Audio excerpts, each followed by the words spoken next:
News of the people, by the people, for the people. गाव विकणे आहे कशासाठी जाणून घ्या।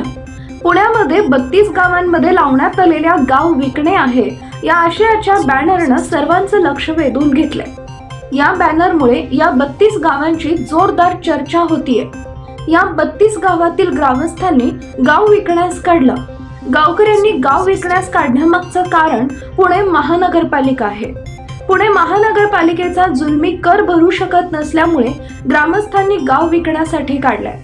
पुणे महापालिकेत समावेश 32 गावातील नागरिक आक्रमक झाले। पुणे महापालिकेचा जुलमी कर भरू शकत नसल्याने आमचे गाव महापालिकेनं विकत घ्यावं अशी मागणी या 32 गावातील ग्रामस्थांनी केली आहे। यासाठी 32 गावच्या माध्यमातून गाव विकणं आहे अशा प्रकारच्या जाहिराती गावोगावी लावण्यात येऊन पुणे महापालिकेचा निषेध व्यक्त करण्यात आला।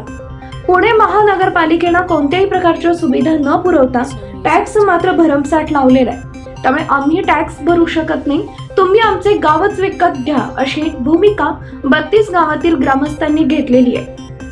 टॅक्स या विषयावर 32 गावातील नागरिक प्रचंड आक्रमक झाल्याचं चित्र सध्या पाहायला मिळतंय। या 32 गावच्या ग्रामस्थांनी मोठ्या आंदोलनाची तयारी दर्शवली आहे। पुण्यातील धायरी, नरे, आंबेगाव, किरकटवाडी, नांदोशी, खडकवासला, नांदेड, उत्तमनगर, शिवणे, कोंडवे, कोपरे या गावांमध्ये सर्वच ठिकाणी गाव विकण्याबाबतचे बोर्ड लावण्यात आल्याचं दिसतंय। पुणे महानगरपालिकेत समाविष्ट असणाऱ्या या 32 गावं कृती समिती पालिकेविरोधात चांगलीच आक्रमक झाली आहे। पीपल न्यूज पाहण्यासाठी चॅनलला सबस्क्राईब करा व बेल आयकॉनला प्रेस करा।